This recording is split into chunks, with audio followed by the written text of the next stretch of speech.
Hey everybody, welcome back to Ascending with Ashley. I'm going to be over here a lot today. I have a lot of catching up to do. I have a couple things I want to talk about, but I think the most important thing right now that this is a collective coffee. And we're just going to really quick talk about these goddamn wellness farms that RFK is doing. So apparently, Robert Kennedy Jr.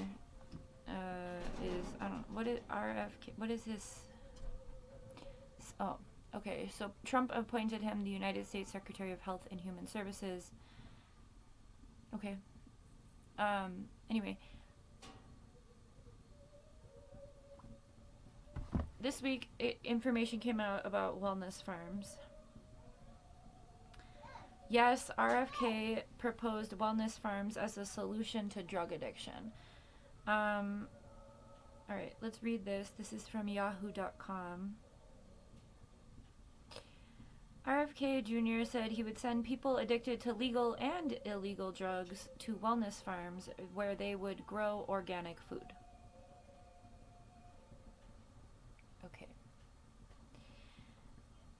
Kennedy said that he would create rehabilitation wellness farms where people with drug-related issues, including psychiatric drugs, so people who are being treated by the mental health system for mental health issues, are also in this. So if you've been diagnosed with something from the DSM, which a lot of us have,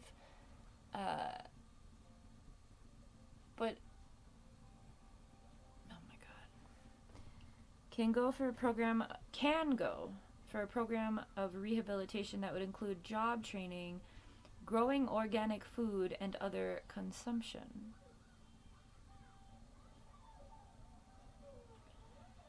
What is false, according to this article, again from Yahoo News, contrary to how some people interpreted his words, Kennedy did not say he would imply anyone would be sent to such locations against their will.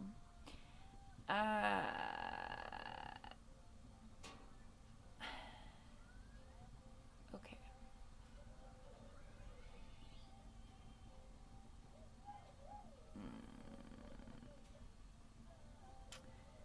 Okay, a few things are happening in my mind.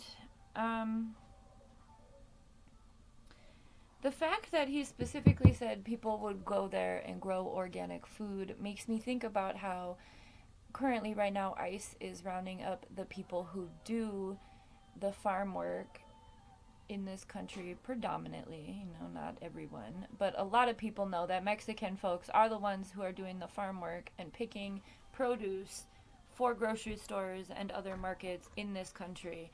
So with folks being rounded up and deported or sent to Guantanamo Bay, which is a torture camp, concentration camp, a lot of people have been talking about how, well, who's going to fill in those positions? And a lot of people are like, I don't want to hear that conversation. I don't want to have that conversation. It's an important conversation to have because that target is moving.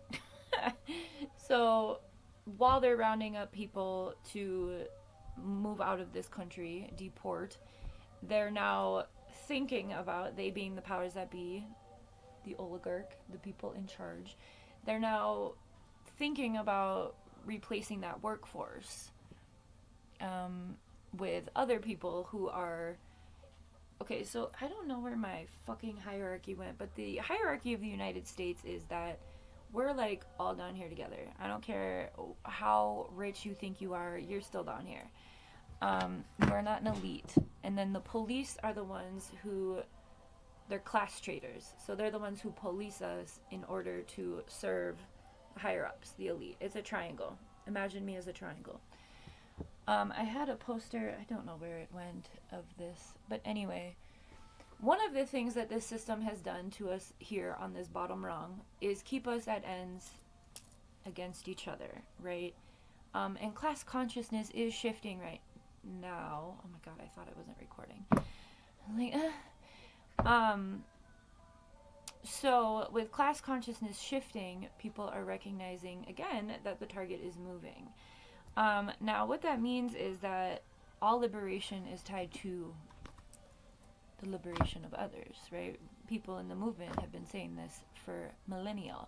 Um, Got to care about other people's rights and liberation if you care about your own, right? Because they are tied, because that's what the system does.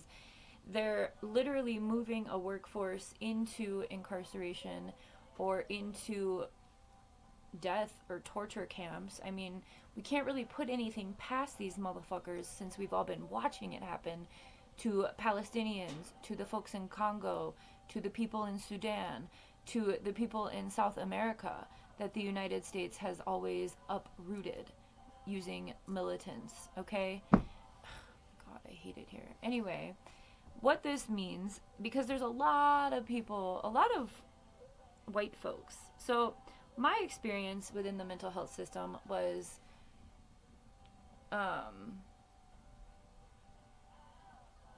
and once you have a record, you always have a record. Like my experience is documented within the courts. Obviously, I was incarcerated for the things that I was doing while I was psychotic. Anyway, which was Robin Hooding it, but whatever. Anyway, so once you have a file, you always have a file. So even though I liberated myself from, the grasp of the medicines and pharmaceuticals, I'm probably still part of this group, and my son as well, because he is now within the system as being autistic.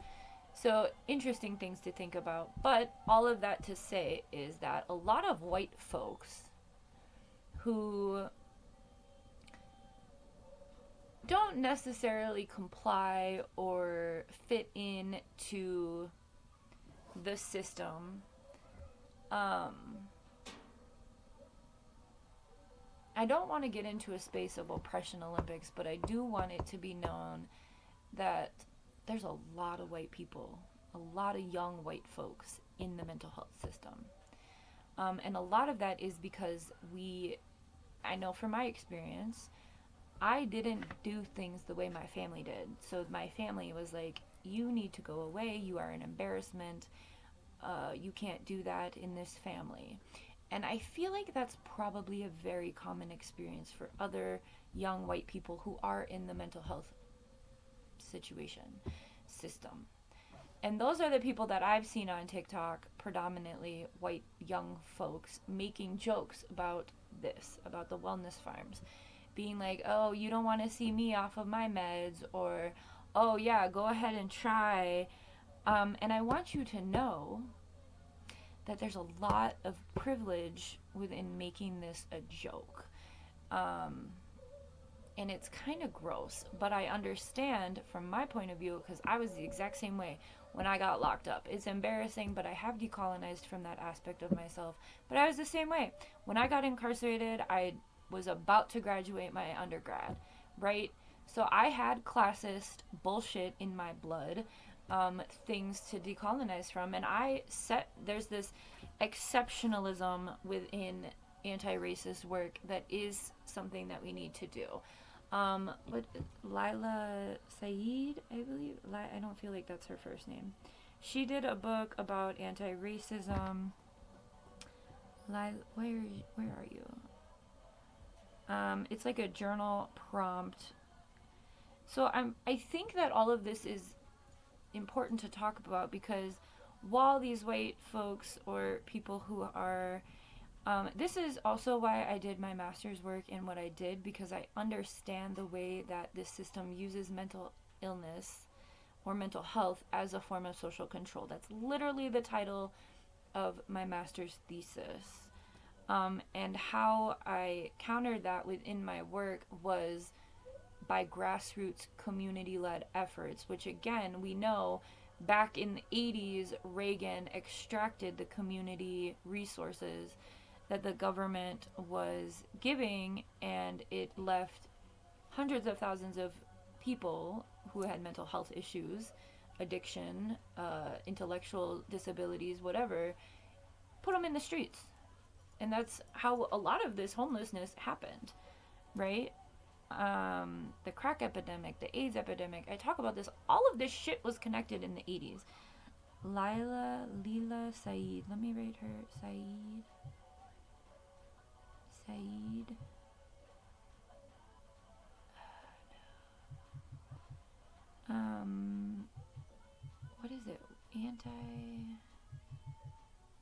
Anti-racist. What did she write? And why can't I find her?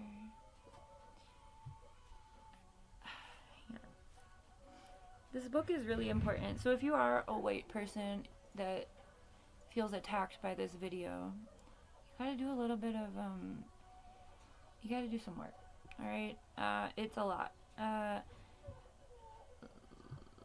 don't know how to spell her first name. Lila. No, it's not like that. Said.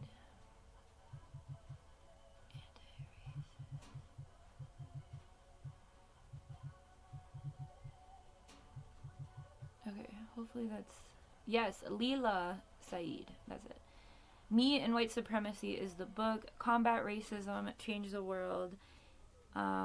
She talks about, and other people also talk about, the exceptionalism. I mean, this came out in the Panthers in the 60s movement about, you know, like hippie culture. Like how white folks set themselves apart from other white folks because of whatever challenge within the system they experience, right? So all that to say is when we see people making light of being sent to wellness camps, when it is a very real reality for a lot of people in this country that's already happening to Mexican folks, brown folks. I saw yesterday that there were a bunch of immigrants, like Asian immigrants and other immigrants from other parts of the world, not just Mexico or South America, who were also deported to Panama, and they're just chilling in Panama right now. When we think about when we're making jokes, and I know that's a line of defense, right, to make jokes. I do it too. Trauma. But anyway, when we do that and we're like, oh, it's again that invincibility complex, it's that white exceptionalism where your privilege can only take you so far until you become a part of the oppressed. And that's the conversation. I think that's most important now. Because remember, we can't control anything that these douchebags are doing or policies. What we can do is control ourselves, support our communities, do our own work to make sure that we're not a part of the problem, that we're not continuing to recreate these systems when we know we all need to be liberated from them, regardless of any of the oppression Olympics things or categories we fall into. I have to let you go and address this situation, but he agrees. It's a bunch of bullshit. Have a good one.